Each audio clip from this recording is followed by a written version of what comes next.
Hi, I'm Ken Leibow, and today I'm going to give you a review of the new iPhone 12. I will also be doing a part 2. Be on the lookout for the Apple Watch Series 6 in about a week or so you can see the review of that. Now, my situation is very simple. Back in 2017, I bought the iPhone 10 for $1,000. Still can't believe I spent that much money, but I did. And I went from a 6S to a 10. I didn't have the 7 or the 8, so I did take the jump and try to get the most value of my older phone. But now my screen on my 10 is separating, and I'm having some issues with it now. So I really used it to the max.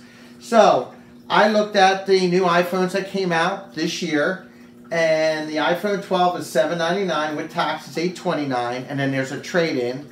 But I don't know how much I'll get for my phone yet because I said it's kind of damaged.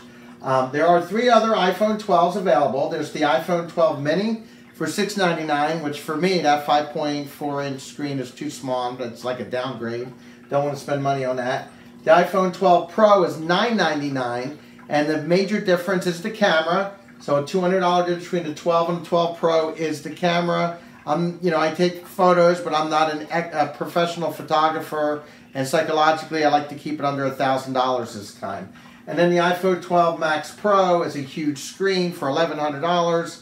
That doesn't work for me. I already have an iPad Pro, so I don't really need a giant phone. Okay, let me show you the video and the audio. And like I said, it is really sharp on this phone, as well as even the speakers on the phone are really good, even though you're going to mostly be using your headset or some Bluetooth speaker. Look out there. Out there is the perfect lap. You see it? I think so. Most people can't.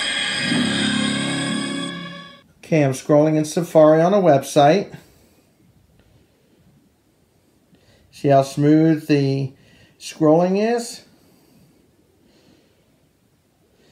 See, my wife is calling me and I didn't have to leave the app. Hello? Hello, how are you? I'm great, Deja. How do I sound? Am I clear? Yes.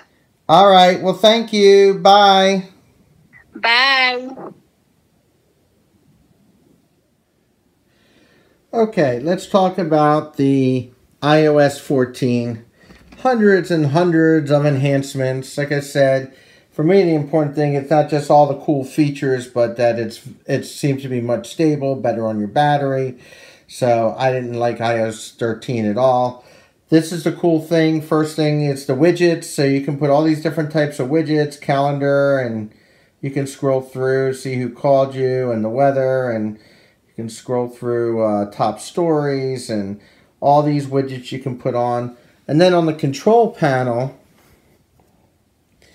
you can add a lot of cool things, like for those, that Apple owns Shazam. So you listen to a song, you're like, wow, who's singing that song?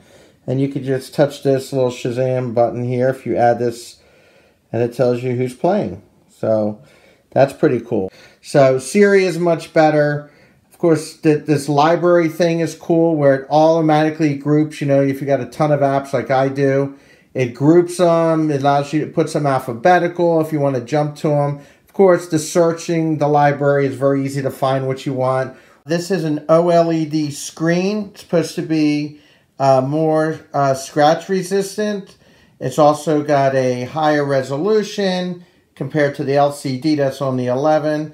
And it's really got good pixel, good performance on the screen. They come in multiple colors on the iPhone 12. I got the navy blue. I really like it. It's glossy. If you get the iPhone 12 Pro, it's more matted. The color's like Pacific blue, not as many colors. And again, the biggest difference is the camera between the iPhone 12 and the 12 Pro. But the quality of the camera is still very good. It's equivalent to the 11 or better. Performance is very important. This does have an A14 Bionic chip compared to the 13 on the 11, so you do get better performance.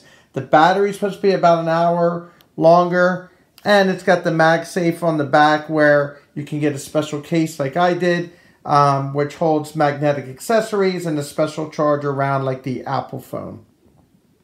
One more thing regarding water resistance. It can handle up to 6 meters of water for 30 minutes. And I think on the 11, it was like 3 meters of water. So overall, I would say, again, good investment, especially with the combination of iOS 14, which seems to be a very stable operating system with a lot of great features. And then one other thing I would mention is that always run your upgrades on your iOS. So there will always be little fixes here and there. So I think they're now on 14.2.1 or .2 already. So so it's been already a couple fixes. One came in today, actually. So in any case, I would highly recommend this. Please don't forget, part 2 is coming out regarding my Apple Watch Series 6 that I also bought last week. And so be on the lookout for that review. Thank you.